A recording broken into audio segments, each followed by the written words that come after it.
Hitesh. Today I'm going to do a book review on The Princess and the Golden Bird, written by Mansi Manoj.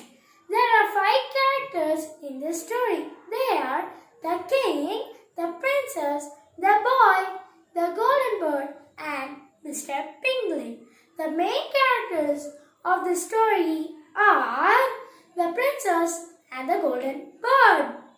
The story is about a sickness which spreads through the kingdom. The princess, with the help of the boy, eradicates the sickness. The golden bird gives them treasure to help the poor and the needy. The moral of this story is there is no difference between a son and a daughter. The difference is in the way of thinking. I recommend this book to read because this book is funny and adventurous.